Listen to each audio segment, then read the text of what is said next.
The conference room felt like a freezer. I sat across from Trenton Hale, my director, watching him slide a printed memo toward me with 2 fingers like it was contaminated. Char sat to my left. My team lead sat to my right. Everyone's eyes were on me.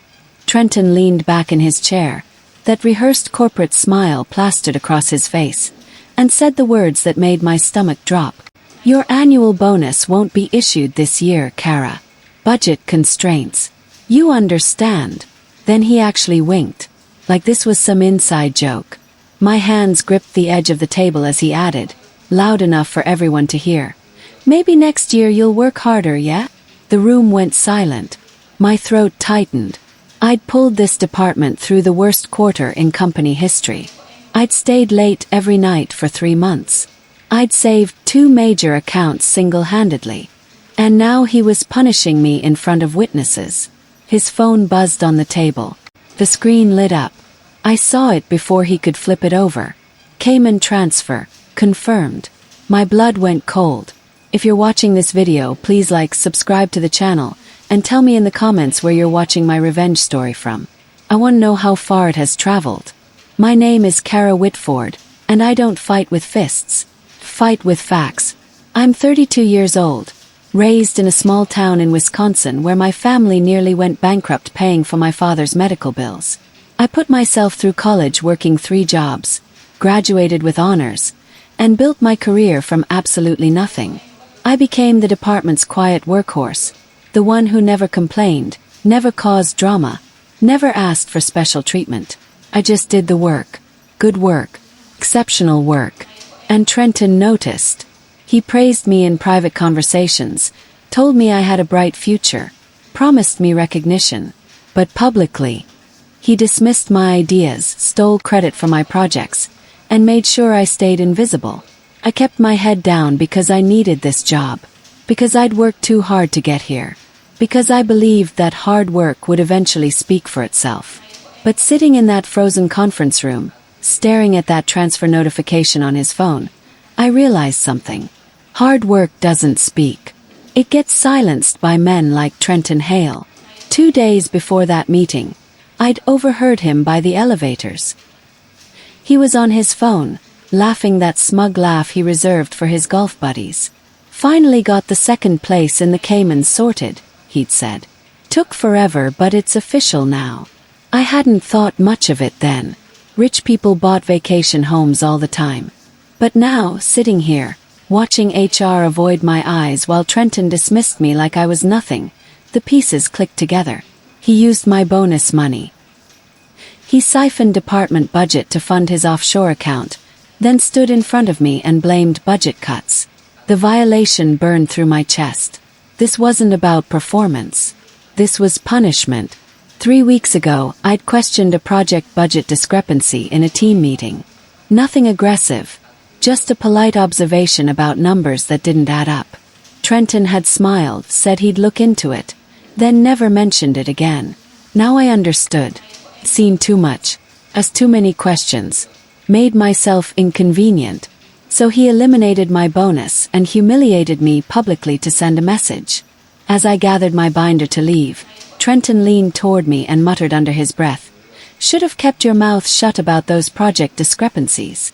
My hands froze. I looked up slowly, meeting his eyes. He wasn't even trying to hide it anymore. He wanted me to know. Wanted me to feel small and powerless. The truth crashed into me with perfect clarity. He punished me deliberately. For being good at my job. For noticing things. For refusing to be his silent puppet. HR cleared her throat uncomfortably. "That's everything, Kara. You're dismissed." I stood, legs shaking, and walked toward the door. Behind me, I heard Trenton chuckle softly. In the doorway I stopped, turned, looked directly at him. "You made a mistake," I said quietly. His smile widened. "Doubt it." I walked out, but my mind was already racing. Because 3 months ago, Trenton had accidentally forwarded me an email thread. It contained wire transfer details, routing codes, and a payment approval chain for a vendor I'd never heard of. He'd sent a panicked follow-up asking me to delete it immediately. I went home that night and finally let myself break down. I sat on my living room floor, back against the couch, and cried angry tears that I'd been holding back for hours. My cat, Pepper, rubbed against my leg, sensing something was wrong. I pulled out my laptop with shaking hands and opened my personal email archive. The forwarded email was still there. I'd moved it to a secure folder the day Trenton asked me to delete it, some instinct telling me to keep it. The subject line read, Q2 vendor payment approval. Inside was a chain between Trenton, someone from finance, and an external email address I didn't recognize. The payment amount was listed as $38,000 for consulting services and vendor troubleshooting. But the formatting looked strange. No tax documentation. No contract reference number. Just a routing code and an account number. I grabbed my phone and scrolled back through my notes. 3 months ago, standing by those elevators, I'd heard Trenton mention a routing code to someone on the phone. I'd written it down absent-mindedly. Matched. Exactly. I called IT the next morning, keeping my voice calm and professional. Hey, this is Kara from Marketing Operations. I'm missing an email from my archive, something about vendor approvals from 3 months ago. Can you check if it was accidentally deleted? The IT specialist, Marcus, pulled up my account. Looks like someone with director-level clearance removed a file from your inbox remotely last night around 8 p.m. My pulse spiked. Trenton was covering his tracks. He'd deleted the original email from the company server, probably assuming I'd followed his instructions and deleted my personal copy too. Thanks, Marcus. Must have been a system cleanup thing. Yeah, probably, he said, but he sounded uncertain.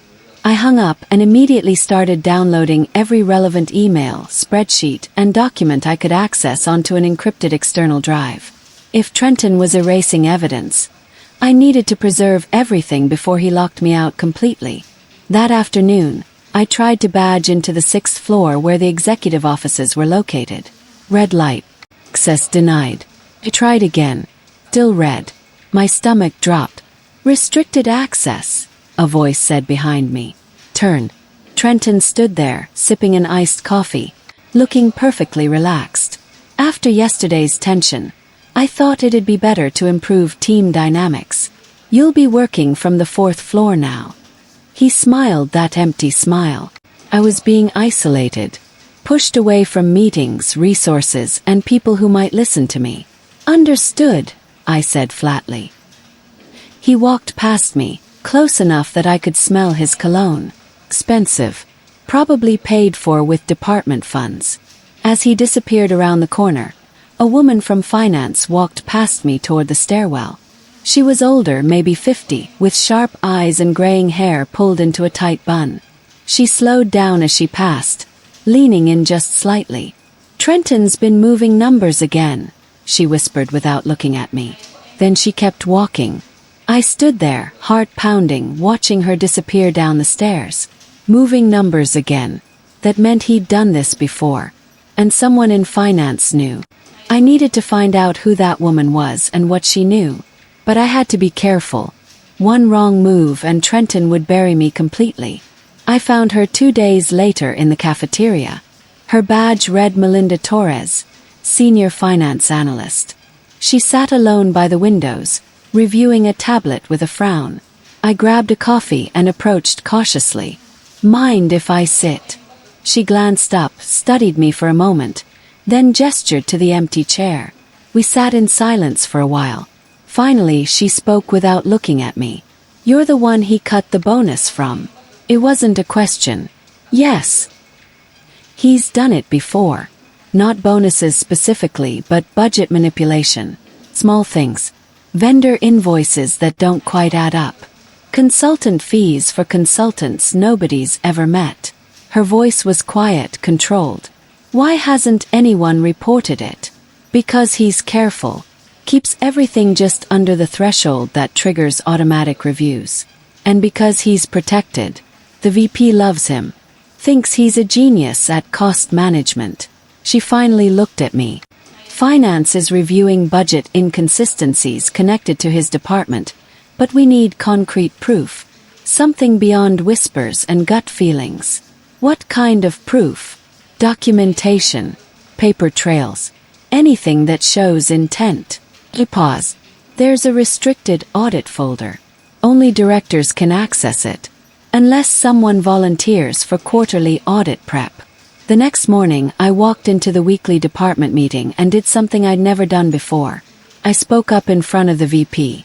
I'd like to volunteer for quarterly audit prep, I announced clearly. I know we're short-staffed and I'm happy to help ease the workload. Trenton's smile tightened. The VP, Stuart Chen, looked pleasantly surprised. That's wonderful initiative, Kara. Trenton, can you set her up with the necessary access? Trenton had no choice. He nodded stiffly. Of course. Welcome to the exciting world of spreadsheets. His tone was mocking, but I didn't care. I just backed him into a corner in front of senior leadership. He couldn't refuse without looking petty. After the meeting, he pulled me aside in the hallway. You think you're clever. I think I'm helpful, I replied evenly. His jaw clenched. Stay in your lane, Kara. I'm in exactly the lane you put me in. He walked away, but I saw something flicker in his expression. Concern. Maybe even fear. But that afternoon I received access credentials to the audit prep system. I logged in immediately, hands trembling with anticipation. And there it was, a folder labeled Departmental Expense Reviews. Inside were 14 consultant invoices, all routed to the same unregistered account. I stayed late that night, alone in the fourth-floor workspace, reviewing every invoice with surgical focus. Each one was small enough to avoid automatic review. 10,000 here, 15,000 there. All approved personally by Trenton. All labeled with vague descriptions like vendor troubleshooting or third-party integration support. But the real revelation was in the timing. Every invoice was dated within the week before annual bonus evaluations. He'd been siphoning budget into a private account right before cutting bonuses to cover the missing funds. The pattern was unmistakable, deliberate, criminal. My heart pounded as I cross-referenced the routing numbers with the email I'd saved. Perfect match. I heard footsteps in the hallway. Heavy, confident footsteps. Trenton. I quickly screenshotted the invoice list onto my encrypted drive, closed the windows, and pulled up a harmless spreadsheet just as he appeared at my desk. He leaned over too close, invading my space. Working late. His breath smelled like mint and something sharper. Danger. Just trying to be thorough. Hope you're not overstepping, he said softly. I know exactly where my boundaries are, I replied, meeting his eyes. He held my gaze for a long moment, then smiled. Good. The next morning, I found my inbox flooded with trivial tasks. Reformat this presentation. Relabel this spreadsheet. Proofread this intern-level report. All assigned by Trenton, all due by end of day. It was obvious what he was doing. Burying me in busy work to keep me away from anything important. Building a paper trail of performance issues to justify pushing me out. I completed every task perfectly ahead of schedule and documented everything with timestamps.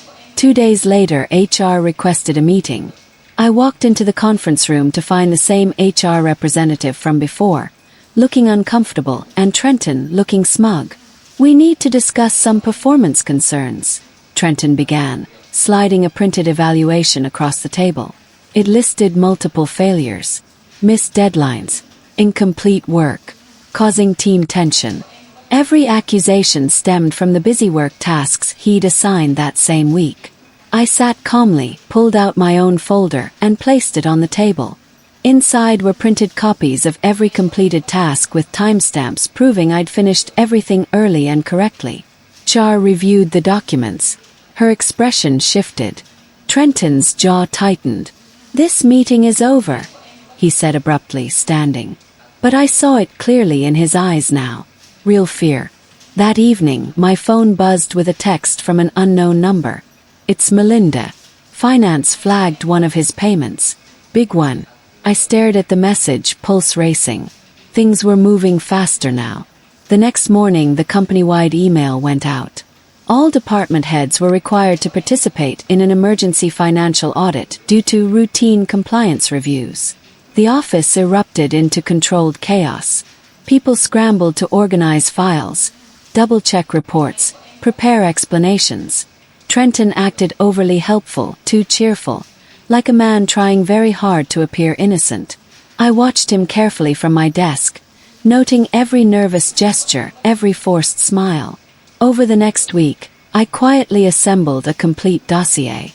Invoice copies, email chains, budget discrepancies, deleted file records from IT, timeline documentation showing the pattern between his transfers and bonus cuts. Everything organized, labeled, and cross-referenced. Then I found something that made my blood run cold. Buried in an old approval file was a document with my name signed at the bottom, authorizing a $15,000 payment to a vendor I'd never heard of. But I hadn't signed it. I zoomed in on the signature. It was forged. Not even a good forgery. He was setting me up to take the fall. I felt the walls closing in. If this audit exposed the fraud and my forged signature was discovered without context, I'd be the scapegoat. Trenton had planned this carefully. I was the convenient target, the recently disciplined employee with access to financial systems. It would be easy to blame me. That afternoon, I received a meeting request directly from the CFO, Bernard Cross. No explanation, just a request to meet tomorrow morning. I barely slept that night. The next morning, I walked into Bernard Cross's office with my dossier on an encrypted drive in my pocket and my entire career hanging in the balance. He gestured to a chair across from his desk. "Thank you for coming, Kara.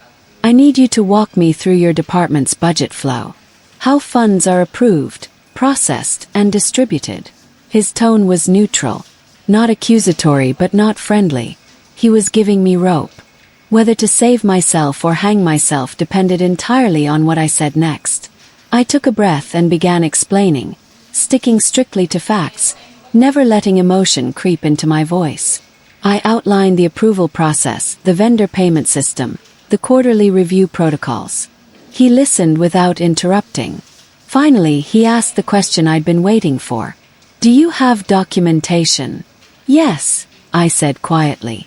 I pulled out the encrypted drive and placed it on his desk. "Everything is here. Invoice discrepancies, budget manipulations, deleted emails recovered from my personal archive, and one document that doesn't belong to me." His eyebrows rose. "Explain."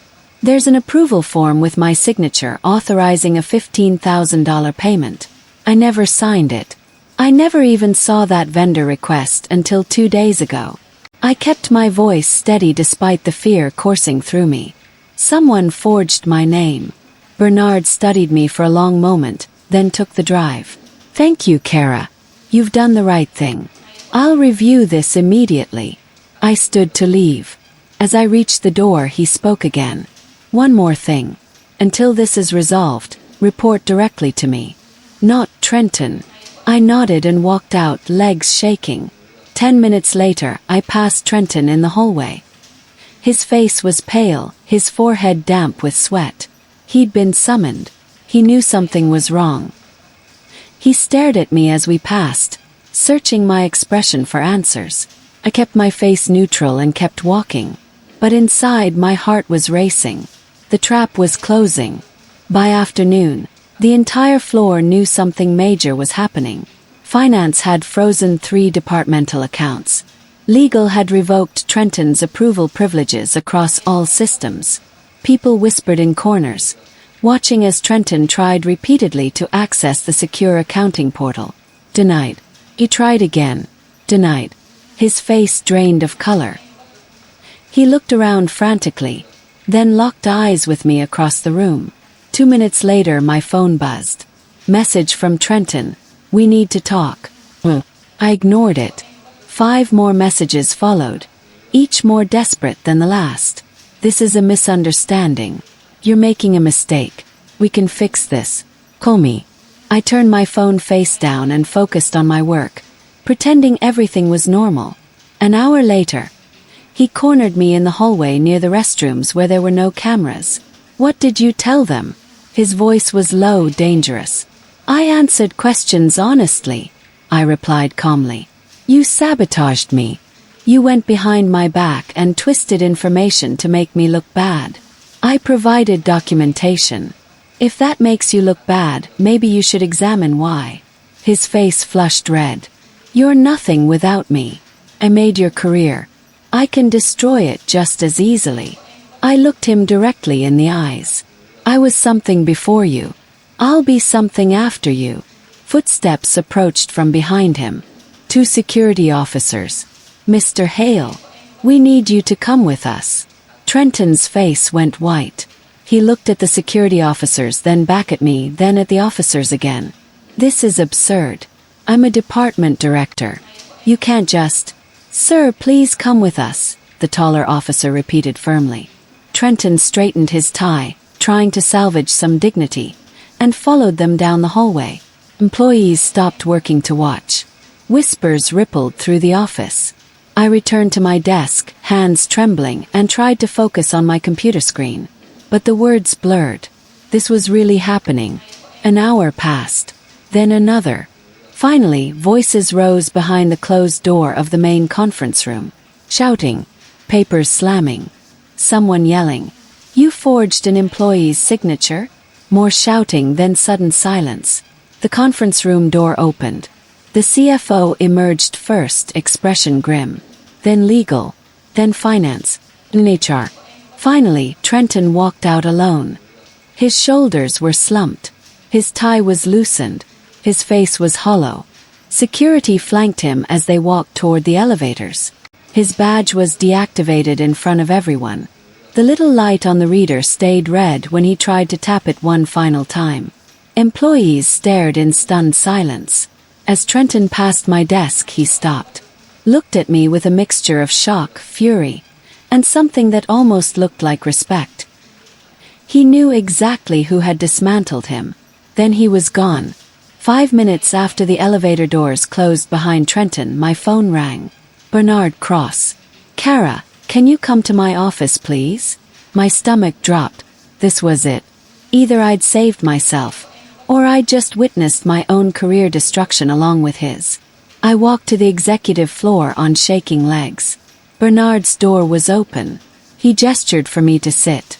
I want to thank you for your professionalism throughout this process, he began. Your documentation was thorough, clear, and crucial to our investigation. Without it, we might never have uncovered the full extent of the fraud. I exhaled slowly. The investigation confirmed that Trenton Hale systematically diverted departmental funds into a private offshore account over an 18-month period. He created fake vendor invoices, forged approval signatures including yours, and manipulated budget reports to hide the theft. Bernard leaned forward. He stole nearly $200,000 from this company, and he tried to frame you when he realized we were investigating. My hands were shaking in my lap. What happens now? Trenton has been terminated immediately. We've referred the case to law enforcement for criminal prosecution. And we're conducting a full audit of every department to ensure this never happens again. He paused. As for you, Kara, the board has asked me to offer you Trenton's position as department director. I sat frozen, certain I'd misheard. I'm sorry, what? We're offering you the director position, along with a substantial retention package and full payment of your bonus, with back pay for this year. Bernard slid a folder across the desk. Inside was an offer letter with a salary that made my eyes widen.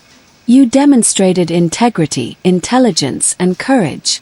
Those are the qualities we need in leadership. I stared at the numbers, barely able to process them. I need to think about it, I said quietly. He smiled. Take all the time you need. But Kara, I looked up. You saved this company, not just from financial loss, but from a culture that allowed people like Trenton to thrive. That matters. I left his office in a daze. Back at my desk, I found a small envelope tucked under my keyboard. Inside was a handwritten note from Melinda. You did it. Proud of you. I smiled for the first time in weeks. That evening I called my parents in Wisconsin. My dad answered, his voice warm and familiar. "Hey, sweetheart. How's work?" I started laughing. Couldn't help it. Started laughing and couldn't stop. "Dad, you're not going to believe what happened." I told them everything. The bonus denial. The investigation. The confrontation. The offer. When I finished, there was silence on the line. Then my dad's voice, thick with emotion. "That's my girl." I accepted the director position the next morning. The announcement went out company-wide that afternoon, and my inbox flooded with congratulations from colleagues who'd watched the whole drama unfold. Some were genuine. Some were clearly strategic, people repositioning themselves around new leadership. I didn't care. I had work to do. My first act as director was requesting a meeting with Melinda Torres. She arrived at my new office, eyebrows raised at the change in scenery. "Nice upgrade. I couldn't have done this without you," I said honestly. "You took a risk warning me." "Why?" She sat down, considering her answer carefully. "Because I watched him do this to someone else 3 years ago. A woman named Patricia who questioned his expense reports.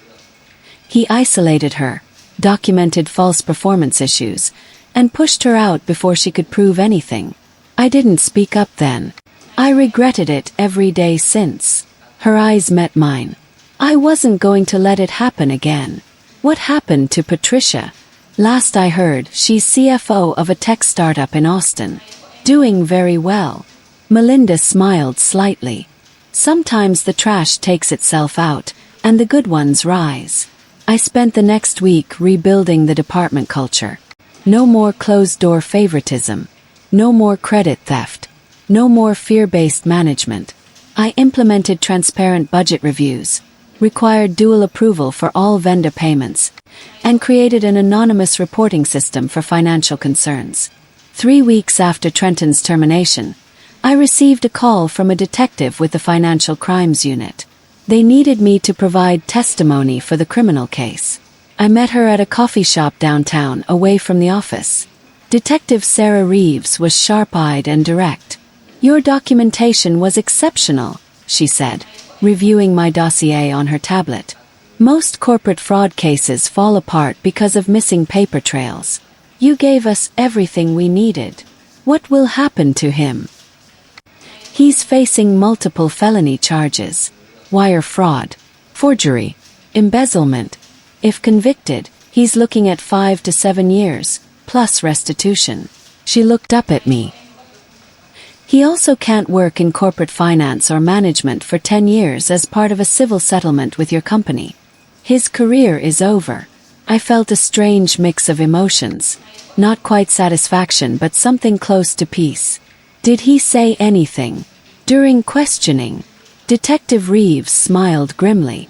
"He claimed you set him up. Said you were a disgruntled employee with a grudge who fabricated evidence to take his job. But the evidence speaks for itself. Bank records confirm every transfer. T-logs confirm he deleted files. Forensic analysis confirmed he forged your signature. His own lawyer advised him to take a plea deal." She closed her tablet. "You did good, Kara. Most people in your position stay quiet out of fear. You didn't." 6 months passed. The department stabilized under new leadership. Morale improved dramatically. People actually smiled in meetings now. Shared ideas without fear of having them stolen. Collaborated instead of competed. I hired 3 new team members, all women, all overlooked by previous management. They were brilliant. One afternoon, my assistant knocked on my office door. "Someone here to see you. Says she's an old friend." Patricia Chen walked into my office, professional and polished, exactly as Melinda had described. We'd never met, but I recognized her immediately from the company photos in the archive. "I heard what happened," Patricia said, shaking my hand firmly. "I wanted to meet the person who finally took him down." We talked for an hour. She told me her story, how Trenton had destroyed her confidence, made her question her own abilities, pushed her out systematically. "For years I blamed myself," she admitted. "Thought I'd done something wrong, missed some crucial political game I should have played. It wasn't you, I said firmly. It was never you. I know that now. But I needed to hear it then. She smiled. You gave other women in that company something I never had. Proof that speaking up works. That documentation matters. That the system can work if you're smart enough and brave enough to use it. We exchanged contact information, promising to stay in touch. After she left, I sat at my desk feeling the weight of responsibility and possibility. A year after Trenton's termination, I was invited to speak at a leadership conference for women in business. The topic was navigating corporate politics with integrity. I almost declined. Public speaking terrified me. But then I thought about Patricia, about Melinda, about every woman who'd been silenced by men like Trenton. Accepted. The conference was held at a downtown hotel, packed with ambitious young professionals eager to learn. I stood at the podium, hands shaking slightly, and began. My name is Kara Whitford. A year ago, my director denied my earned bonus, claiming budget constraints. What he didn't tell me was that he'd stolen that money to fund his offshore account. What he didn't know was that I'd been documenting everything. The room went silent. I told them the whole story, not for revenge or attention but as a roadmap. I explained the importance of documentation, of building alliances, of staying calm under pressure, of knowing when to speak up and when to gather more evidence. The system isn't fair, I concluded. But it has rules. If you understand those rules better than the people trying to cheat them, you can win. Not through aggression or politics, but through preparation, patience, and proof. The applause was thunderous. Afterward, dozens of women approached me with their own stories, their own questions, their own fears. I listened to every single one,